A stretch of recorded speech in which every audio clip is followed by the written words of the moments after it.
the shimmy, the behind the back, the disrespectful oop off the glass. These Atlanta Hawks have almost as much swagger as today's national panel. Let me see your shimmies. This is what I call a subtle shimmy, like I've been there before, which I have. I did cover Antoine Walker for 7 years after all. Nobody.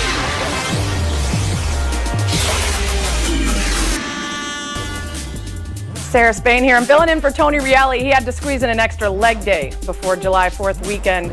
You know, I get to 99.5 wins, and then they take me out of the plasmas and put me on the set, delaying the inevitable summiting of Mount 100. It's smart. It's very smart. Let's do a show. Game 1 of the Eastern Conference Finals last night. Hawks are down 7 with 4 minutes to play, but they were lurking. Maybe more accurately circling, as Hawks are wont to do, and they picked off their prey at the right time. A 17-8 run to finish the game. Jackie, what'd you see last night, and did this Game 1 make you reconsider this series? Well, Sarah, to make you reconsider the series, that would suggest that I didn't think the Atlanta Hawks had a chance. And as you know, I've been driving this Atlanta Hawks bandwagon train since all the way back to the first round series. So what did I see? More from Trae Young, 48 points, 11 assists, a guy that is completely dominating the postseason right now. He is on that superstar level. You know players get there when others from the opponent's team are coming up and congratulating you on what you do. I will tell you this too. John Collins has emerged now as one of the big keys for the Atlanta Hawks. We give a lot of attention to the shooters, to guys like Bogey and Danilo Gallinari. But what John Collins has done in this series, and especially in this Game 1, it's going to give the Milwaukee Bucks a lot to think about for Game 2. KB, how about you? You seeing things differently? Well, you know, I had the Milwaukee Bucks getting out of the East and getting to the finals, and I still like that pick. But the one thing about the Bucks in this game was Chris Middleton, who has been spectacular, was a no-show. He was 0 for 9 from the three-point line. Even had a last chance to win this game or tie it up, and still they only lost 116 to 113. Now, you know, Trae Young is spectacular, and I've been loving Trae Young since he's been in this league, and I really like this team from top to bottom. They're playing great. They play with no fear. 48 points on the road. That's crazy. He's averaging more points, I think, on the road than he is at home right now in these playoffs. So this is going to be a series, I think, that's going to go down to 7 games. And we'll see if the Bucks can make the adjustment. Yes, we'll see. That's the kind of analysis we're always looking for from experts. Emily Kaplan, what you got on last night's game? You know, I think the Bucks are going to be okay if they can hit a damn three. They were 7 for 25 from uncontested threes. That's not okay. And as KB said, Chris Middleton can't be as bad for every game in this series as he was last night. Milwaukee had this game, right? They had the home crowd, the momentum, 7-point lead with 4 minutes remaining. But then they let the Hawks have 5 offensive rebounds down the stretch, and that's what did it. So it felt like they were kind of treating this as a feel-out game, and that's okay as long as they learn their lessons. And one of the biggest things they need to figure out is what to do with Brook Lopez, because he was just getting burned by Trae Young. They had to bench him to go for a smaller lineup, but it really felt like they could have used him down the stretch when they were getting killed. Emily, you're so right. Clint Capella's rebounds, the extra chances for the Hawks down the stretch absolutely killed him. Ramona, what'd you see? Well, look, Brook Lopez was on the court in the fourth quarter for 12 seconds. Because he was a minus 14 out there. And so they essentially just went to this small lineup with Giannis at center because they had to take away Trae Young's mid-range game. They actually did that. He was 4 for 4 from the mid-range in the first half, 1 for 7 in the second half. But if he's hitting threes, then maybe just give him the mid-range, right? If he keeps doing that. So I've actually been one of those people who picked against the Hawks in the first round, picked against them in the second round. I stopped.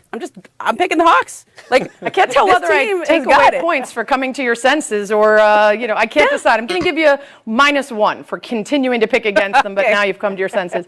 Jackie, you got something else? I do. So, one of the things we keep talking about in all these wins that the Hawks have, well, the Sixers were in great shape. I mean, they were up 5 minutes, up 7 with 3 minutes to go. Well, the Bucks were up 7 with 4 minutes to go. Did it ever occur to you guys that it's the reason the Hawks keep winning is because they play from start to finish? And the fourth quarter point differential under Nate McMillan is astounding. It's like a plus 116, and it was minus 65, Sarah, before he got there. How about giving these guys credit for closing out games. You know, you're right, and that's why KB's moral victory of the Bucks keeping it tight at home in Game 1 when they're the favorite was not great. Let's move on to Trey specifically. 48, 11, and 7 last night. He is so cocky, so ready for the big moment, so 22 years old somehow. Is Trae Young on his way to superstar status? Or Ramona, is he already a superstar? Oh, I think he's there. I got to be honest. Like, he has everything you want in a star. He's got personality, swagger. Like, he came into the league, and we all wondered, was that trade for Luka Doncic going to be the right move there? Look, he's in the conference finals. Luka was home in the first round, and I was so impressed with Luka, but man, Trae Young is translating to winning right now. KB. He's not empty stats. He is translating to winning. KB, on his way or already there? Oh, he's already there. He's been there. Look, I bought his shoes back in February of 2020, all right, because of what he was already doing. This guy is incredible. What you just saw him do last night has never been done by a player before in a conference finals. Put up those kind of numbers. He's electric to watch. He's fearless on the road.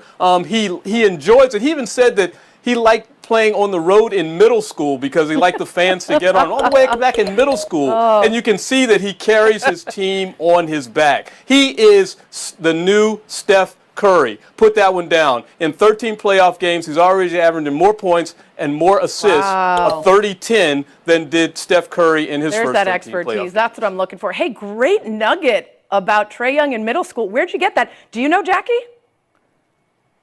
Maybe. Perhaps something I wrote about 2 months ago. Great. Not sure. I will say this. How do you stop Trae Young? He can shoot from at the logo.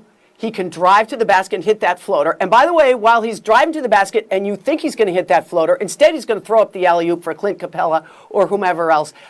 Realize, Ben Simmons tried to stop him, all defense. Drew Holiday tried to stop him last night, all defense. But the thing that impressed me most, Sarah, and the reason I put him in the superstar category, is now he's making his teammates better because he's averaging over 10 assists a game in every time they win. And that's what, to me, puts him in that stat. Jackie Mack sounding like someone who wrote a story about him. Emily, last word to you. All right, I just want to one-up the professor here. It's not just that he's averaging more points per game than Steph Curry. It's 8 points more per game over those first 13 games. That's incredible. But yeah, the audacity of this kid to take those shots, the disrespectful alley-oop, the shimmy.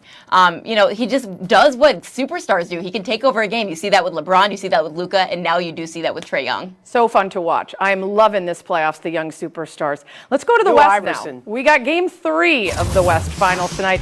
Clippers win is feeling pretty musty. Teams that go down 0-3 are 0-143 in those series.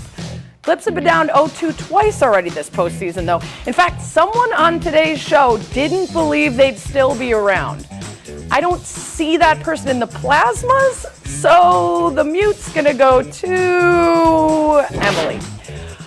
Ramona, can the Clippers pull off another comeback without Kawhi, especially after that dramatic, soul-crushing, dunk-on-your-face finish to Game 2? Yeah, this is a team that just seems to be at their best when you believe in them the least. I mean, I don't know what it is about this Clipper team. They're really good as the underdog. They're really good when you don't believe in them. And so I've covered each of these 3 series. They're coming back home. And of the 2 games that they lost in the first round, they were terrible in those first 2 games, and they were at home. Against Utah, not that close. These 2 games in Phoenix were actually pretty close. And I know the Suns are going to get a lift because Chris Paul is planning to come back and play tonight. He's been cleared in the health and safety protocols, so he's listed as available for tonight's game. But I like the Clips tonight at home. I know they don't have Kawhi, but they've really found something with that Paul George, Terrence Mann combination there. Ramona, you live in LA. I used to live in LA. It's drama is what it is. They are just leaning into where they're from. It's all about the drama. Emily, you believe in the Clips still?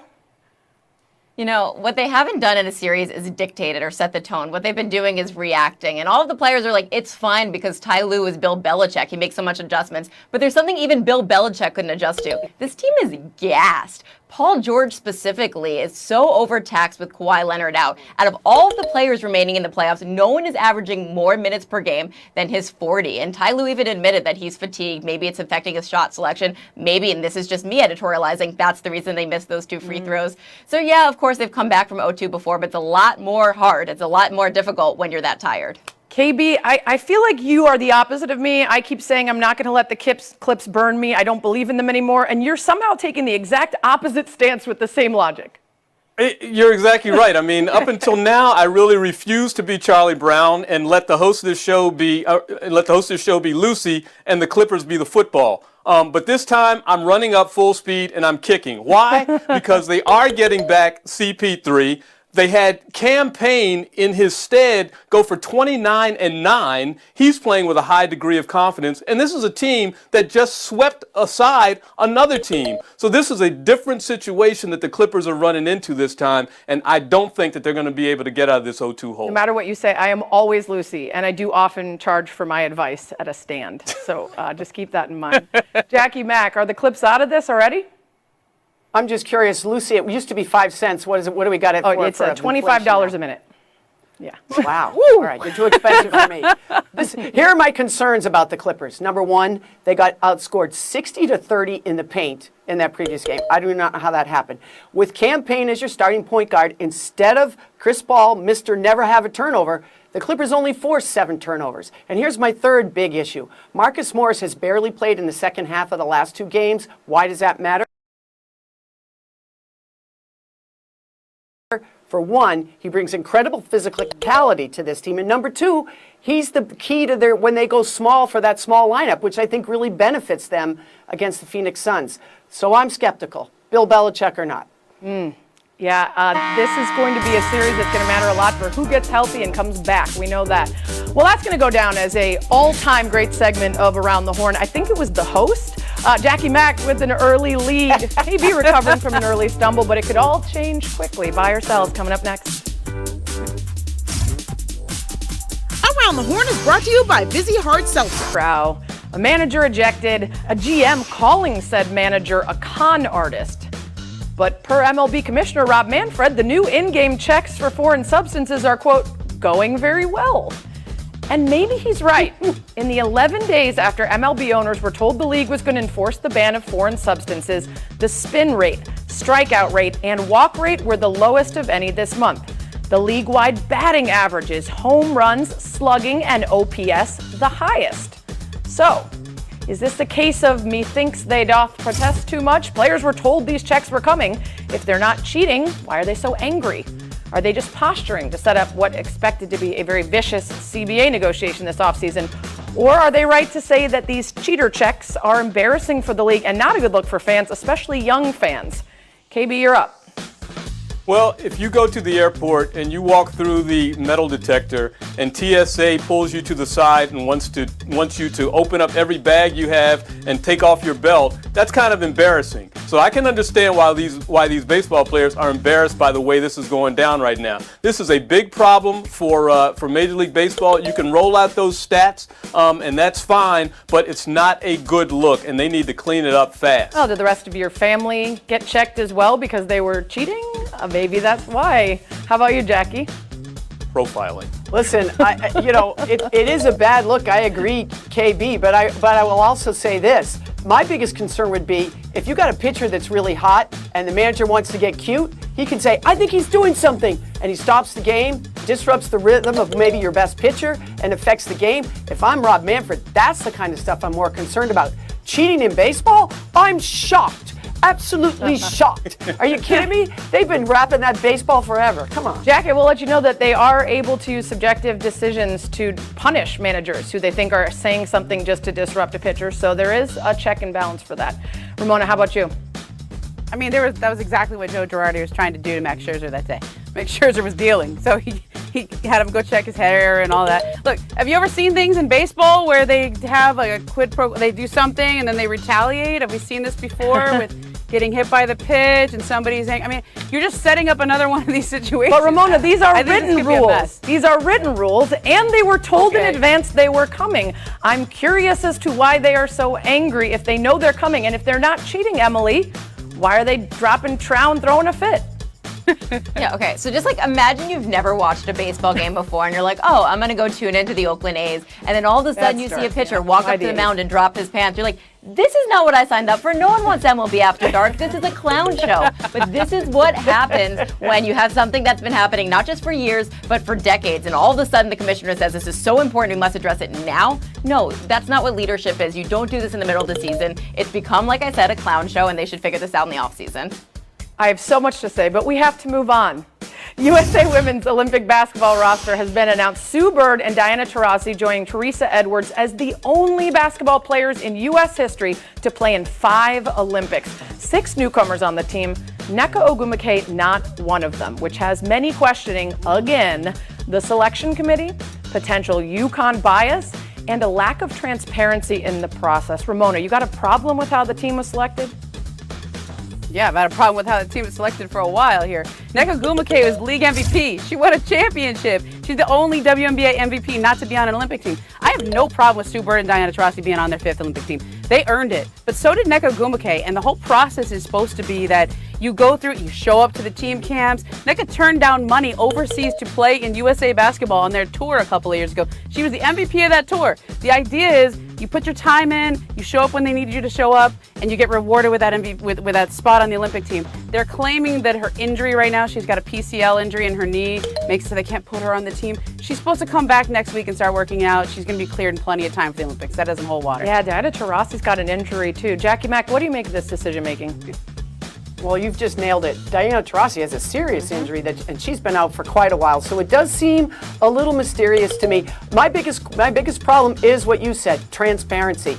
Tell us how these decisions were made. Have somebody explain them. Don't tell us you can't talk about it. It's too important. It's more important for the women than men. We've established that a long time ago. And Nneka has earned the right to be on that team. And we all need to understand why she's not. KB, how about you? You know, years ago I was covering a conference tournament out in Las Vegas, and I got up early one morning to go watch my favorite player at the time, Becky Hammon. You know what happened to Becky Hammon? She didn't even get an invite the year that she should have from the women's basketball team. Wound up playing over in Russia and then got labeled a traitor because she did so. There's been a problem with this selection process for a long time, and they need to straighten it out. And I hope that Nneka Ogwumike goes to play for Nigeria. That team is playing really well on the world front, and she could really help them out tremendously. A twist. Finally, Emily, what do you make of it?